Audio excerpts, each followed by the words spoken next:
Hello folks, it's JD Porkchop and welcome to some more Star Citizen. After the last episodes, or the first episode, the introduction episode, I had a really great response. I posted it up on Reddit, and I had some really positive feedback, including Boards Gamer, who is a very well-known YouTuber in the Star Citizen kind of world, and a guy who I've followed for a long time. I watch his videos. He does a podcast thing I watch at work, and it was kind of a bit of a touching moment. You have this well-known guy on your YouTube channel saying, good work. So yeah, really good. I was very happy. So today we're not going to really have any kind of gameplay stuff. I'm just going to do a hangar tour of the ships that I own. Talk a little bit about them, why I bought them, what they're good at doing. I'm not going to go into all the stats because there's plenty of other videos out there that do that kind of thing, and most people, if you're playing this game quite casually, won't know the difference between a TR4 engine and a TR3 engine. Obviously a TR4 is going to be better than a TR3, but at the end, an engine is an engine. There's like hundreds of people now just going, no it isn't. So I'm going to start over here with my Avenger. This is the Aegis Avenger. It is a converted police interceptor. It's kind of the police force, the kind of lore behind it is the police force are done with it, and so it's now gone into civilian use. And it is a fantastic all-rounder. If you have bought your starting ship and it's an Aurora or a Mustang, and you want to step up to something slightly different, or make that next purchase, this is the ship to buy. It has two upgrades available. One is an EMP kind of pulse generator thing that you stick in the back, and the other one is holding cells, like stasis holding chambers, if you want to do bounty hunting. But if you just want the base model, which is this, it has a very sizable cargo hold in the back. Not only that, but it is very well armed with a huge big cannon on the front, two laser repeaters, one on each wingtip, and some missiles. So it also has a huge big engine on the back. Ta-da! So yeah, if you want a kind of all-rounder, this is that ship, and I would recommend this ship to anybody who is now sort of getting serious into this game and wants to step up from an Aurora. More firepower, more cargo holds, more adaptability, it's more shields, more everything. This is the ship. It is fantastic at just being that all-rounder. And I had this ship for quite a long time before I bought anything else, and really loved this ship. So as you can see, a decent cargo hold in the back. If you're stepping up from an Aurora, which I believe is just a box kind of underslung on the underneath of the craft, and the Mustang doesn't have any cargo hold at all, I think. So yeah, a real sizable step up for cargo space. Although, once you've loaded all the cargo in, how do you get into the cockpit? No idea. So moving on into the next compartment. This is like a kind of sleeping, living area with a little bit of clipping in the ceiling. So there's your bed. These are going to be important. Well, it's all, the game's in alpha, so it's all kind of speculative, but beds are going to be pretty important if you want to do long haul flights, because they're pretty much, I think, going to be the way that you load in. Well, at the moment, they're the way you load into the game, and so I would imagine, if you want to log out, you need a bed. So the Aurora has one, but the Mustang once again doesn't. Open the door, and then into the final compartment, which is the cockpit. And we'll just get the seat, just to show you all the fancy buttons. So, very good visibility, and yeah, I mean, it has that fighter feel to it. It feels like a, I don't know, like a F-15 or something. And it really moves like one as well. It's pretty quick.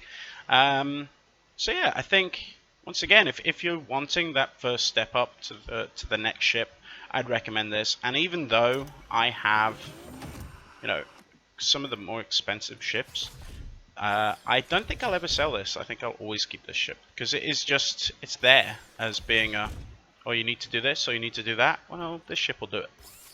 Maybe not as well as lots of the other ships. You know, there's plenty of others that have bigger cargo space or better armaments, which we'll be moving on to. Whoa.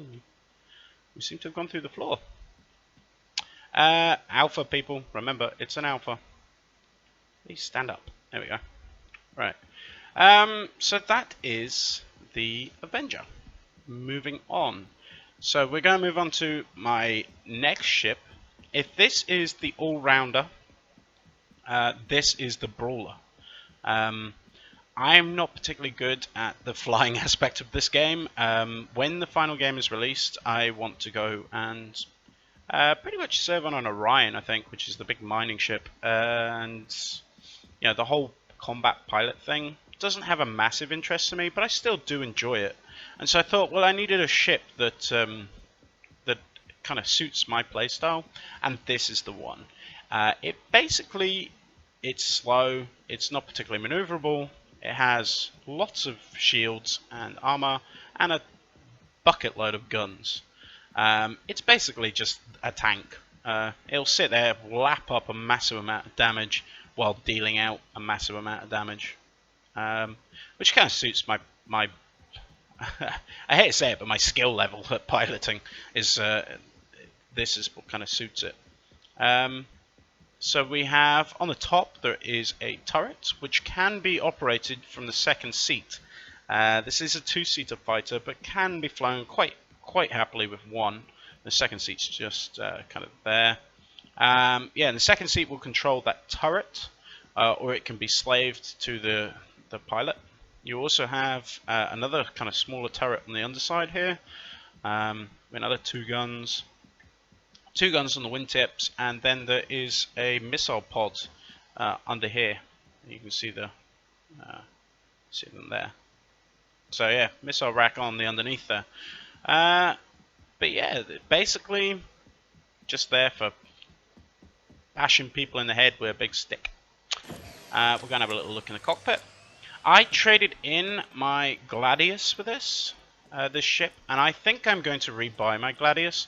The Gladius is not as heavily armed, not as well shielded, but is a lot faster and more maneuverable, and in all honesty is a lot more fun to fly. But I do love my Super Hornet. I really do love this ship, and it's good fun. It's like I said, it's just a brawler. That's all it does. But because it's a thoroughbred fighting ship, there is no cockpit, no cargo bay. Of course, there's a cockpit. I'm sitting in it. There's no cargo. There's no kind of extra frills. It is just a fighter. So yeah. But like I said, if you're more into kind of the instead of sitting there bashing people in the head, if you like more maneuverability and a faster ship and a more kind of fighter, I've owned the Gladius and they are fantastic. It's an absolute great ship, and that would be a recommendation as a fighter ship, as maybe your first step up to a proper thoroughbred fighter. This is also very good, but it's quite a bit more expensive. So yeah, right, we're going to move on to the third and final ship. This third and final, I traded in my Freelancer Der for this, and that's another ship I'm going to rebuy. At some point or another, I've owned everything. I've had a Saber. I bought this. I traded the Gladius in for a Saber, and then I traded the Saber in for this because I didn't like the Saber, which I know lots of people absolutely love it, but it wasn't really for me. I've had a Vanguard. What else have I had? I've had almost everything at some point or another, apart from the really big things like the Idris and stuff. But yeah, the next ship, I traded in my Freelancer Der, and I think I'll be rebuying that as a exploration ship, because I have, you know, the all-rounder, I have the combat ship. The third ship I'm going to show you is sort of like a cargo hauler, and, well, it makes space fuel. So most people already know what I'm about to show off. And the Freelancer 2 is sort of, it can be used as a cargo hauler, as a smaller cargo hauler, and it's a fantastic exploration ship.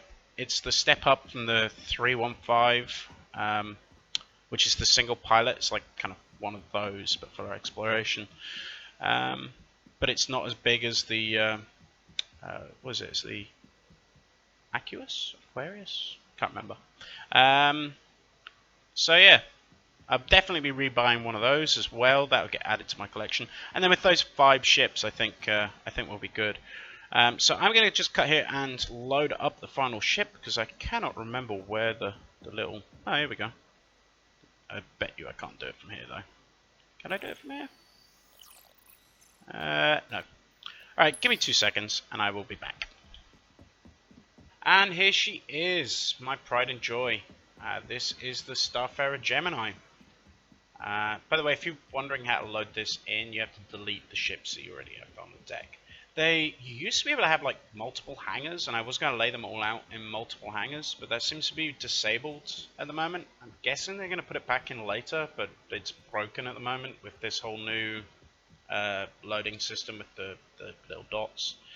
So yes, the Starfarer Gemini. This is a floating, flying refinery and refueler. And this, I love this ship. I think it's absolutely fantastic. It's the first kind of really large-scale ship that that the game has released. I mean, it dwarfs everything else that has been released so far. The Freelancers and the Vanguards and all the other ships that have come out until now. You know, even you put a Retaliator up next to this, and it's tiny. You know, it's the size of just a couple of these fuel tanks. So we won't go inside quite yet. I'll talk a little bit about the outside. So yeah, it is a flying fuel refinery. There is that big grill on the front. Just quickly run around there, and that sucks in hydrogen and then goes into the back where that kind of all those tanks and stuff are, and gets refined, if I can get my words out, into space fuel. So there you go, big grill on the front with lots of big guns on the side. And there's a hatch underneath here as well. Yeah, so refined in at the back, and then there will be like a boom that's going to come off the back of the ship, and you can kind of do in-flight refueling, which I think is very cool. The boom is going to be attached to there. It's not implemented yet, but I think it's going to be attached to that bit there. It's going to kind of stick out the back, and you'll be able to refuel miles from home. So any sort of kind of deep space, whether it's mining, exploration, anything deep space, this is going to be needed. Everybody needs fuel, and so I bought this as basically my money-making ship. On top of that, I have quite a few friends that play this, and it requires a crew of 7. So just to show you at the back, you have 2 turrets, 2 rear-facing turrets at the back, and another large turret on the top, which you can't really see from down here, but I might go up on one of the balconies so you can see it better. But yeah, so you've got, then you need a pilot, co-pilot, captain, engine room. So it takes quite a fair crew to man this ship. Not only does it have the gathering fuel thing, it also has a very large cargo area. You know, the fact that you can go and fly around a gas giant and just make fuel for free, I think is a massive thing. You know, and although yes, this ship was quite expensive for real life money, you know, I think it's an investment well made. Also, it's really cool. So this is the cargo bay. As you can see, quite a large area. This is the Gemini. There is a military version of this ship, and it has a smaller cargo bay. I am considering upgrading to that, but I'm not too sure yet. It has like more armor, more power for a smaller cargo bay, and you can change the grill out the front for a missile pod. And we're back, guys. There was a little crash there, as I keep saying. Alpha. That's the first time I've had a crash with 2.4 actually. It's been fairly stable up until now. Right, so we were heading down here to this. This is that hatch that you saw on the outside of the ship underneath the head. That's where this leads to. So it's like an airlock room. In these cabinets you put your jumpsuits, your what do you call them? Spacesuits. So not a lot else in here really, but that's what that's for. Then we'll go upstairs.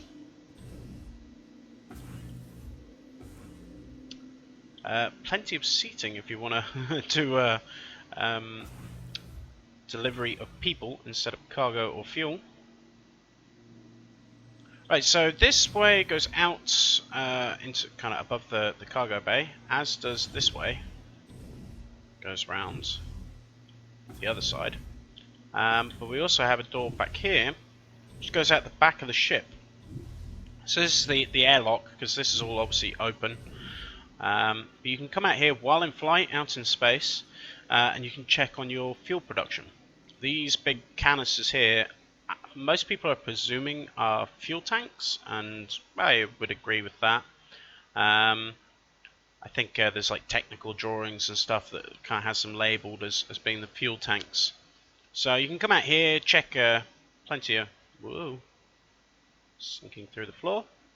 Yeah, let's not stand there. Yeah, plenty of displays and stuff so you can... Whoa! Alpha, people. Remember, alpha. So yeah. Then you have 2 lifts either side, which go up to the next floor up, which we will go to in a minute. I'm not going to go up that way, but just so you know they're here, cool them down. Just to show you. And I will show you where these lead in a second, but not right now. We're going to go to the bridge first. So going round,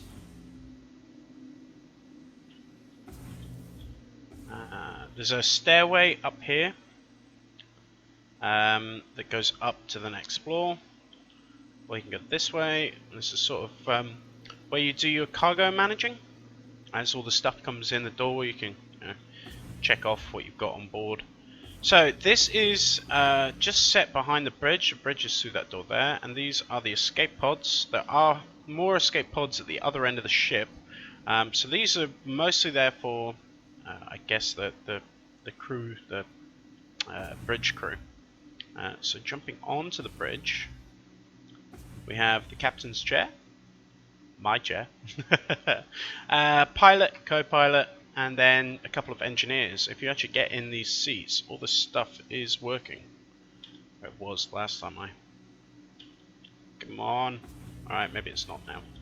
Well, I have no idea why, but apparently you can't sit in any of the chairs.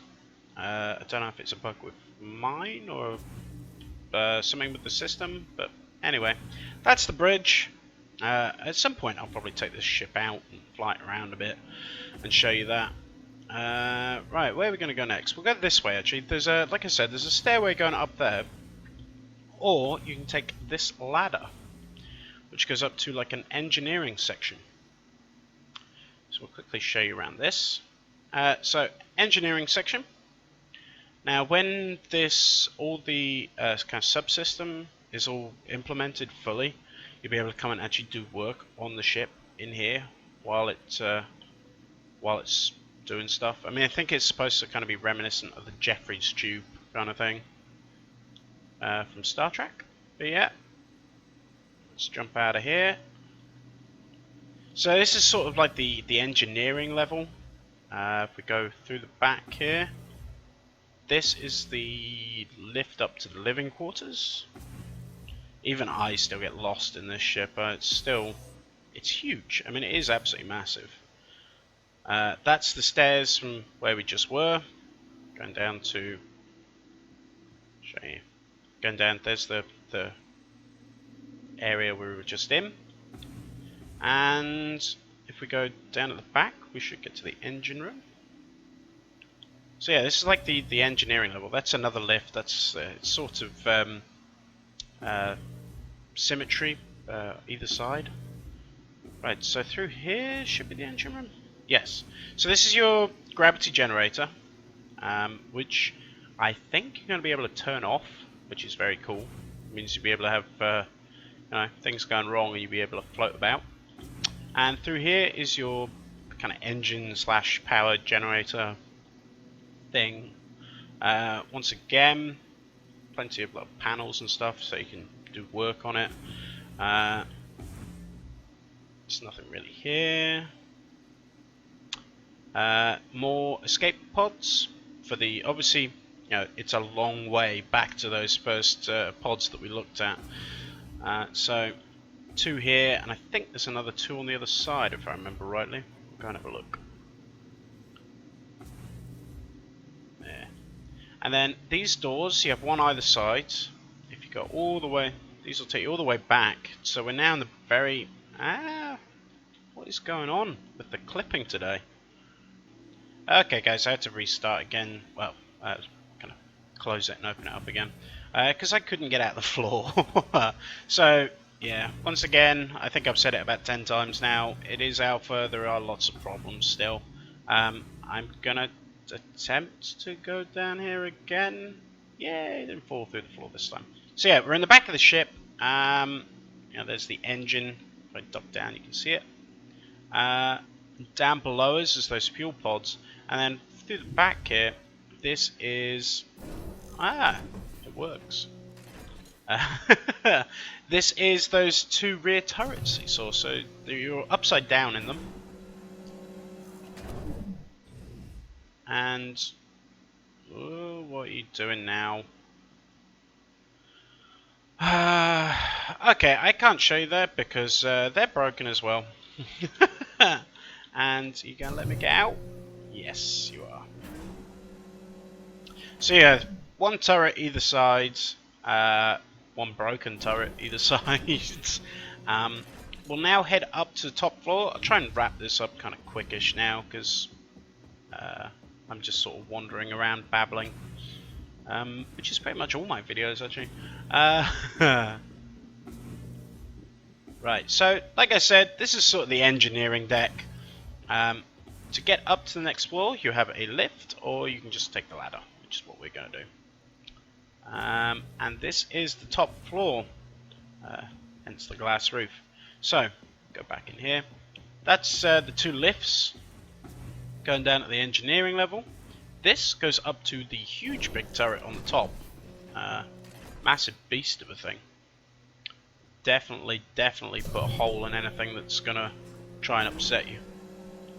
You can't move it around, but yeah, pretty cool.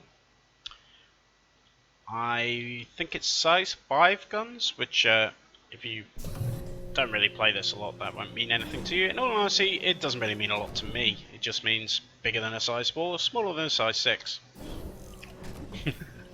I'm just definitely not had enough coffee or something today. That's a ladder going down into those Jeffrey tubes that we were in a minute ago. And once again, I think this will be like you'll be able to do more maintenance work and stuff up here. On the other side, we have the crew cabin. So this is your 6 crew members. They all get a little... Oh, they don't all get one. Well, that's rubbish. There's only 4 lockers and 6 beds. So someone's getting stiffed out of... Well, 2 people are getting stiffed out of a locker. That's rubbish. Oh well. Toilets. Boy toilet. Girl toilet. Like a changing room area. So showers through there. Oh yeah, above the toilets. And then through to the kind of living quarter area. We have a little kitchen. Kind of heat your food up area. That is generally what you do in kitchens. And then a dining table with I'm guessing this is... I don't know. Apparently it's radioactive. Oh no, that's the MISC sign, isn't it? I keep getting that mixed up with, oh my god, my spaceship is radioactive. See? It's everywhere. Yeah. This is the captain's quarters. Oh look, I never noticed that before. I can have wine while I'm planning how to dominate space. So yeah, a little work table. some screens. I think there's a fish tank getting added into here somewhere. I'm not entirely sure. Spaceman bed covers, fantastic, and a little kind of toilet washroom. So yeah, I've kind of done this quite quick, guys, because in all honesty, this is just a little, this is the spaceships I own video, and there's plenty of other stuff out there where people do a much more kind of comprehensive guide to these ships. I'm going to head back outside, and we'll kind of start wrapping this up. But yeah, this is definitely my Serenity. You know, this is the Firefly ship for me, or the Star Citizen version of it. You know, I have, like I said, I have a few friends that play this game, and the thought of just kind of 4 or 5 of us jumping in this and going up to some gas giant and having adventures along the way, collecting to go get fuel, excites me. It starts opening up the possibilities of what this game could be, and I can't remember how to get back down. It's this way. Yeah, and that really excites me, that we can have that kind of possibilities in this game in the near future. This ship is now flyable in 2.4. This ship can now go and fly in the mini PTU. So you can go get your friends and go and crew this ship. It's huge. I mean, look at the size of it. It's massive. It's taken us 15 minutes to wander around the blimmin' thing. And for me, that's why I bought this ship.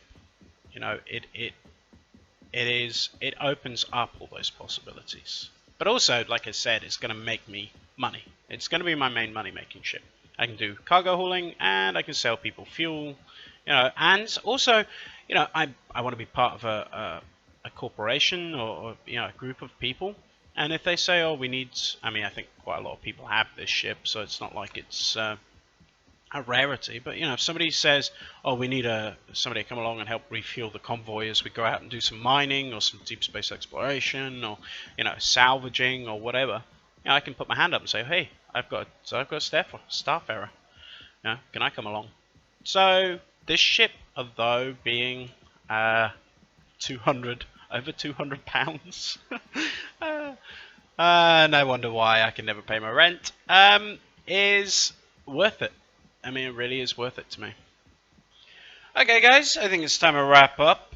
You've listened to me babble about spaceships for long enough. I'd love to hear, what do you guys think? What ships are your favourites? What do you recommend I maybe go and try next? I think I've tried most of the ships, although not everything. You know, I'd like to hear, you know, what have you guys bought and why have you bought them?